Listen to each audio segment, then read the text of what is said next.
HFCL दोस्तों हमें पता है कि 5G टेक्नोलॉजी में बाप है, बट इतने दिनों से गिरावट क्यों हो रही है? एक ही कारण बताऊंगा और वो पर्याप्त होगा आपकी पूरी इन्वेस्टिंग जर्नी में, और आगे जाके आप ये नहीं पूछोगे कि HFCL में गिरावट क्यों हो रही है। बता दूं, इसका PE 27 है, मतलब अभी ये बहुत ही सही वैल्यू पे मिल रहा है।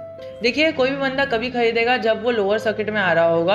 अपने को यहाँ पर जब अपर सर्किट में है, हरे निशान में है, तभी हमें किसी भी स्टॉक में एंटर नहीं होना चाहिए, ओनली बिकॉज हम इतना बुरा डूबेंगे अगर वो लोअर सर्किट पे चले गया तो। अब ये यहाँ पर नीचे गिर रहा है, अभी हमारे पास इन्वेस्टिंग अपॉर्चुनिटी है, इसको अपॉर्चुनिटी की तरह देखना है। कई सारे स्टॉक्स तुम देखोगे ना तो HFCL जैसे नहीं है। कई सारे स्टॉक्स है ना, लोअर सर्किट बनाते हुए यहाँ पर ऐसे लोअर सर्किट बनाते हैं, ऐसे ऐसे ऐसे।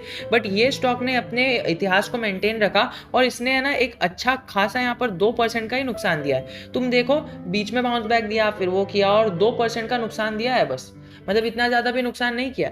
एक महीने में 26% का रिटर्न नुकसान में दिया है, बट तुम देखो यहाँ पर 4 महीने में तुम्हारे पैसे को 300 गुना कर दिया है, तो और क्या चाहिए। 300 गुना पैसा करने वाला अगर 26% नीचे गिर जाता है, तब हमें ज़्यादा टेंशन क्यों होती है? वो 300% तो नीचे नहीं गिरा ना, वो 100% भी नीचे नहीं गिरा, तो हमें यहाँ पर टेंशन क्यों हो रही है? ओनली बिकॉज हमें यहाँ पर होल्ड करने नहीं आता है। हमें यहाँ पर थोड़ा सा होल्ड करके देखना है और हमें पेशेंस रखना है। ये जो गिरावट हुई है ना, यहाँ पर चार्ट पे दिख भी नहीं रही है, ऐसी गिरावट है। और ये गिरावट नहीं है, ये आपको अपॉर्चुनिटी की तरह मिलने वाली है कि उठा लो और अब पिछली बार की तरह 2100 तक हमें पहुंचा दो। स्टॉक के फाइनेंशियल्स में इतना ही कहना चाहूँगा कि फाइनेंशियल्स में एज वी कैन सी कि थोड़े से स्टॉक गिर भी है, बट यहाँ पर जो प्रमोटर की प्लेस्ड होल्डिंग है वो उन्होंने कम नहीं किया, जो हमें थोड़ा सा आश्चर्य में डालती है कि okay, company is very good, company is performing good, company के रिजल्ट्स भी बहुत अच्छे आ रहे हैं, बट रिजल्ट आने के बाद प्रमोटर्स को अपना जो हिस्सेदारी है वो प्लेस्ड की होल्डिंग हटा देनी चाहिए। अब this is my personal opinion.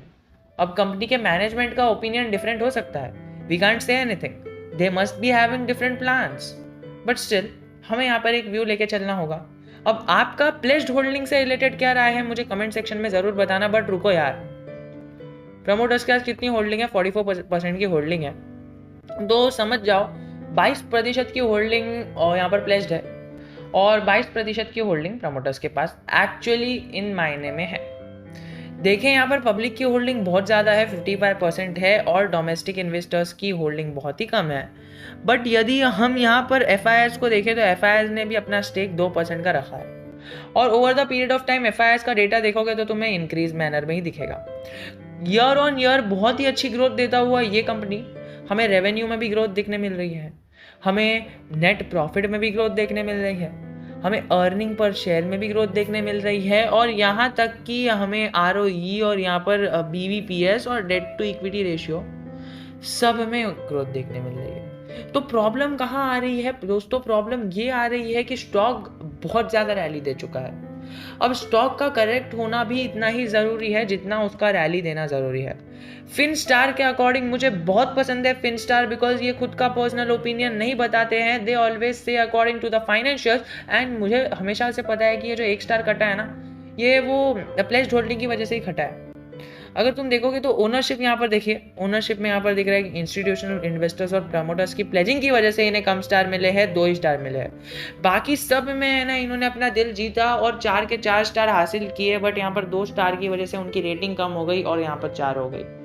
तुम यदि देखो वैल्यूएशन पे भी हमें तगड़े वैल्यूएशन पे मिल रही है। ऑब्वियसली 5 स्टार नहीं है, बट तुम देखो तो 4 स्टार भी इनफ होते हैं किसी भी कंपनी के वैल्यूएशन के लिए। वैल्यूएशन में इन्होंने बताया कि calculated on the basis of PE, PB, PS compare to 5 year average, मतलब 5 साल से जो कंपनी प्रोग्रेस कर रही है, मतलब अच्छा प्रोग्रेस कर रही है। फाइनेंशियल्स हमें EPS ग्रोथ के बारे में बताते हैं, इंटरेस्ट कवरेज रेशियो के बारे में बताते हैं, डेट और इक्विटी वैल्यूज के बारे में बताते हैं, और डिविडेंड भी देती है कंपनी। तो ये आपके लिए सोने पे सुहागा है या नहीं? बस मुझे बता देना प्रमोटर की होल्डिंग जो है, प्लेस्ड होल्डिंग पर आपकी क्या राय है।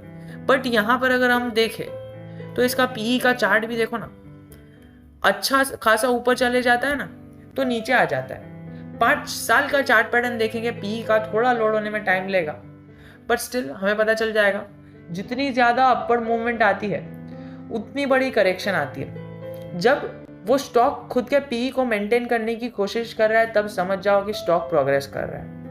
Obviously there are many features which describe the progress of the stock, but हमें देखना यह है कि प्रमोटर्स जो है वो यहाँ पर कंपनी के लिए कितना यहाँ पर निवेशित है।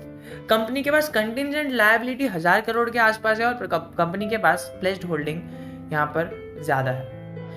ये सारी चीजें मैं आपको बार बार क्यों यहाँ पर गौर करके दे रहा हूँ, क्योंकि यहाँ पर मैंने हमेशा से कहा है कि प्लेस्ड होल्डिंग ऐसी होती है ना कि बैंक को ऐसा लगा कि यहाँ पर शेयर मतलब जो है कंपनी डूबने वाली है, they have their own right to sell the shares and recover their money. They can anytime sell the shares और शेयर की प्राइस ऐसा गिर जाएगी, धड़ाम से गिर जाएगी, ओपन मार्केट में गिर जाएगी and you will not get the opportunity to even sell the shares. और यहाँ पर दिख रहा है लायबिलिटी, तो हमें पता ही है लायबिलिटी किस तरह से कंपनी के लिए हार्म लायक है। ऑपरेटिंग प्रॉफिट सालों से हमेशा से यहाँ पर कॉन्स्टेंटली बढ़ा आ रहा है। तुम देखोगे ये 2020 का डेटा है। ऑपरेटिंग प्रॉफिट यानी जो उन्होंने अपने बिजनेस में ऑपरेटिंग प्रॉफिट किया है, कोर बिजनेस से जो प्रॉफिट किया है, every time the company comes to our expectation, though the profit are not big enough but profit रहते हैं। वो देखो कंपनी के प्रॉफिट रहते हैं। मुझे नेट प्रॉफिट के ऊपर भी से ज़्यादा ऑपरेटिंग प्रॉफिट पे भरोसा है, only because the financials that the operating profit tells is very good. Obviously अगर ऑपरेटिंग प्रॉफिट यहाँ पर पॉजिटिव में है तो नेट प्रॉफिट भी ऑलवेज पॉजिटिव में रहेगा। यहाँ पर कंपनी जो लॉस में थी, यहाँ पर कंपनी के पास कर्जा था, यहाँ पर जो net profit net cash flow यहाँ पर जो नेगेटिव में था, अभी उसने उसको पॉजिटिव में स्प्लिट कर दिया है, जो किसी भी शेयर होल्डर के लिए अच्छी बात होती है। कंपनी ने स्प्लिट बोनस और राइट्स इशू नहीं किए हैं, जो हमें बताती है कि कंपनी जैसे ही बड़ी होने चालू हो जाएगी, कंपनी जैसे ही ओवर इन्वेस्टेड होना चालू हो जाएगी, स्प्लिट बोनसेस की बौछार होगी और वो सारे स्प्लिट बोनसेस का यहाँ पर जो है हमारा इंपॉर्टेंस लेने के लिए हमें ये बात पता होनी चाहिए कि यदि हमें स्प्लिट और बोनसेस का एंजॉय करना है तो हमें यहाँ पर लॉन्ग टर्म गेम खेलना होगा। ऐसा नहीं है कि हमारे पास बोनस या फिर स्प्लिट डिस्काउंट हो गया, यहाँ पर अनाउंस हो गया एंड देन हमने यहाँ पर ले लिया एंड देन फिर हमने बोनस लेके एग्जिट कर दिया। ऐसा नहीं होता है और इसके अंदर हमें लॉस ही होगा ज़्यादातर।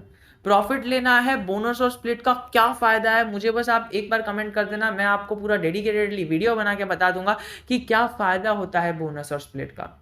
यदि आप देखो तो आपको पता चलेगा। सबसे ज़्यादा होल्डिंग जो हमें यहाँ पर दिख रही है ना प्रमोटर्स में, यहाँ पर MN वेंचर्स प्राइवेट लिमिटेड की दिख रही है, जो अपने ही आप में एक अच्छे बिजनेस है और उन्होंने इस कंपनी में प्रमोटर होल्डिंग बना के रखी है। सारी एनालिसिस इधर यहाँ पर मौजूद है। कुछ भी डाउट है फील फ्री टू आस्क।